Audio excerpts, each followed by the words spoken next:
Hi kids! Today we're going to read Chapter 2 in Alice in Wonderland.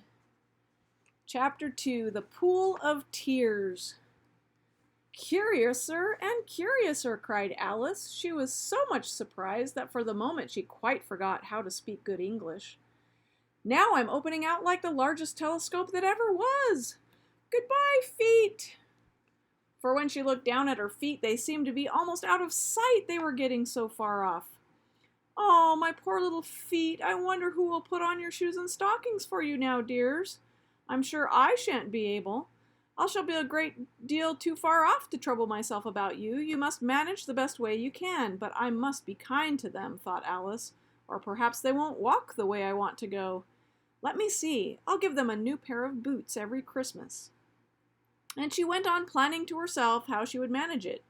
They must go by the carrier, she thought, and how funny it'll seem sending presents to one's own feet, and how odd the directions will look. Alice's right foot, Esquire, hearthrug, near the fender, with Alice's love. Oh dear, what nonsense I'm talking! Just at this moment her head struck against the roof of the hall. In fact, she was now rather more than 9 feet high, and she at once took up the little golden key and hurried off to the garden door. Poor Alice! It was as much as she could do, lying down on one side, to look through into the garden with one eye, but to get through was now more hopeless than ever. She sat down and began to cry again. "You ought to be ashamed of yourself," said Alice. "A great girl like you," she might well say this, "to go on crying in this way. Stop this moment, I tell you." But she went on all the same, shedding gallons of tears until there was a large pool around her, about 4 inches deep and reaching down the hall. After a time she heard a little pattering of feet in the distance, and she hastily dried her eyes to see what was coming. It was the White Rabbit, returning, splendidly dressed, with a pair of white kid gloves in one hand and a large fan in the other. He came trotting along in a great hurry, muttering to himself as he came, "Oh, the Duchess! The Duchess! Oh, won't she be savage if I've kept her waiting?" Alice felt so desperate that she was ready to ask help of anyone, so when the rabbit came near her she began in a low, timid voice, "If you please, sir." The rabbit started violently, dropped the white kid gloves and the fan, and scurried away into the darkness as hard as he could go. Alice took up the fan and gloves, and as the hall was very hot, she kept fanning herself all the time as she went on talking. "Oh, dear, dear, how queer everything is today. And yesterday, things just went on as usual. I wonder if I've changed in the night. Let me think. Was I the same when I got up this morning? I almost think I can remember feeling a little different. But if I'm not the same, the next question is, who in the world am I? Ah, that's the great puzzle."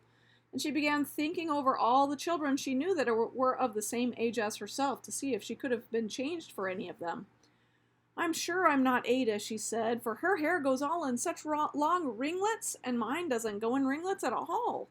And I'm sure I can't be Mabel, for I know all sorts of things, and she knows such very little. Besides, she's she, and I'm I, and oh dear, how puzzling it all is. I'll try if I know the things I used to know. Let me see. 4 times 5 is 12, and 4 times 6 is 13, and 4 times 7 is... Oh dear, I shall never get to 20 at that rate. However, the multiplication table doesn't signify. Let's try geography. London is the capital of Paris, and Paris is the capital of Rome, and Rome... No, that's all wrong. I'm certain I must have been changed for Mabel. I'll try and say, how doth the little?" And she crossed her hands in her lap as if she were saying lessons, and she began to repeat it. But her voice sounded hoarse and strange, and the words did not come the same way as they used to. "How doth the little crocodile improve his shining tail, and pour the waters of the Nile on every golden scale? How cheerfully he seems to grin, how neatly spreads his claws, and welcomes little fishes in with gently smiling jaws." "I'm sure those are not the right words," said poor Alice, and her eyes filled with tears again as she went on. "I must be Mabel after all, and I shall have to go and live in that poky little house, and have next to no toys to play with, and oh, ever so many lessons to learn.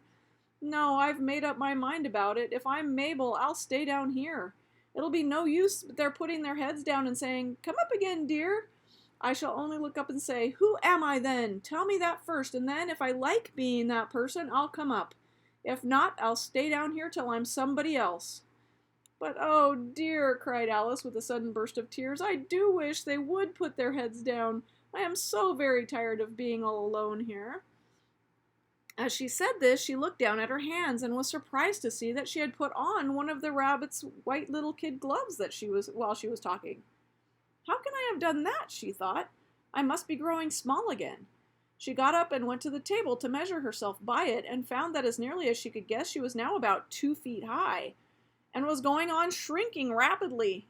She soon found out that the cause of this was the fan she was holding, and she dropped it hastily, just in time to save herself from shrinking away altogether. "That was a narrow escape," said Alice, a good deal frightened at the sudden change, but very glad to find herself still in existence. "And now for the garden!" And she ran with all speed back to the little door, but alas, the little door was shut again, and the little golden key was lying on the glass table as before. "And things are worse than ever," thought the poor child, "for I never was so small as this before, never. And I declare it's too bad, that it is." As she said these words, her foot slipped, and in another moment, splash! She was up to her chin in salt water. Her first idea was that she had somehow fallen into the sea. "And in that case, I can go back by railway," she said to herself. Alice had been to the seaside once in her life, and had come to the general conclusion that wherever you go on the English coast, you find a number of bathing machines in the sea, some children digging in the sand with wooden spades, and then a row of lodging houses, and behind them the railway station. However, she soon made out that she was in the pool of tears which she had wept when she was 9 feet high. "Oh, I wish I hadn't cried so much," said Alice as she swam about, trying to find her way out. "I shall be punished for it now, I suppose, by being drowned in my own tears. That will be a queer thing, to be sure. However, everything is queer today." Just then she heard something splashing about in the pool a little way off, and she swam nearer to make out what it was. At first she thought it must be a walrus or a hippopotamus, but then she remembered how small she was now, and she soon made out that it was only a mouse that had slipped in like herself. "Wouldn't it be of any use now," thought Alice, "and to speak to this mouse? Everything is so out of the way down here that I should think it very likely it can talk. At any rate, there's no harm in trying." So she began, "Oh, Mouse, do you know the way out of this pool? I am very tired of swimming about here. Oh, Mouse." Alice thought this must be the right way of speaking to a mouse. She had never done such a thing before, but she remembered having seen in her brother's Latin grammar, "A mouse, of a mouse, to a mouse, oh mouse." The mouse looked at her rather inquisitively and seemed to her to wink with one of its little eyes, but it said nothing. "Perhaps it doesn't understand English," thought Alice. "I dare say it's a French mouse come over with William the Conqueror." For with all her knowledge of history, Alice had no very clear notion of how long ago anything had happened. So she began again, "Où est ma chatte?" which was the first sentence in her French lesson book. The mouse gave a sudden leap out of the water and seemed to quiver all over with fright. "Oh, I beg your pardon," cried Alice hastily, afraid that she had hurt the poor animal's feelings. "I quite forgot that you didn't like cats." "Not like cats!" cried the mouse in a shrill, passionate voice. "Would you like cats if you were me?" "Well, perhaps not," said Alice in a soothing tone. "Don't be angry about it, and yet I wish I could show you our cat Dinah. I think you'd take a fancy to cats if you could only see her. She's such a dear, quiet thing," Alice went on half to herself as she swam lazily about in the pool. "And she sits purring so nicely by the fire, licking her paws and washing her face. And she is such a nice, soft thing to nurse. And she's such a capital one for catching mice." "Oh, I beg your pardon," cried Alice again, for this time the mouse was bristling all over, and she felt certain it must really be offended. "We won't talk about her any more if you'd rather not." "We, indeed," cried the mouse, who was trembling down to the end of its tail. "As if I would talk on such a subject. Our family always hated cats, nasty, low, vulgar things. Don't let me hear the name again." "Oh, I won't indeed," said Alice in a great hurry to change the subject of conversation. Are you fond of dogs?" The mouse did not answer, so Alice went on eagerly. "Oh, there's such a nice little dog near our house. I should like to show you. A little bright-eyed terrier, you know, with, oh, such long curly brown hair. And it'll fetch things when you throw them, and it'll sit up, and beg for its dinner and all sorts of things. I can't remember half of them. And it belongs to a farmer, you know, and he says it's so useful it's worth 100 pounds. He says it kills all the rats, and, oh dear, cried Alice in a sorrowful tone, I'm afraid I've offended it again, for the mouse was swimming away from her as hard as it could go, and making quite a commotion in the pool as it went. So she called softly after it, Mouse dear, do come back again, and we won't talk about cats or dogs either if you don't like them.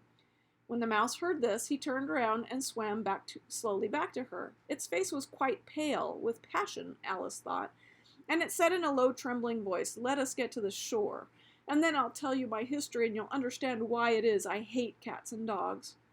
It was high time to go, for the pool was getting quite crowded with the little birds and animals that had fallen into it. There was a duck and a dodo, a lory and an eaglet, and several other curious creatures. Alice led the way, and the whole party swam to the shore. And there's a little picture of Alice when she was... Woo!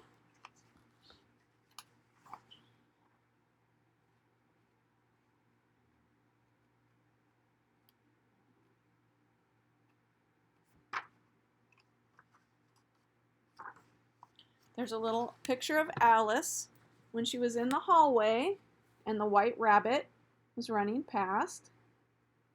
Look how tall she is. Her head is hitting the ceiling. And then a little picture of her swimming in the pool of tears.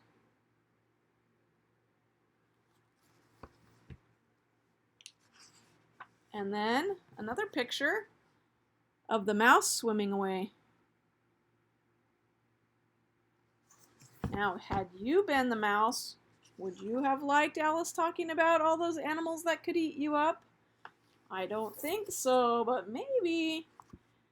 That's our story for today, and we'll be back next time.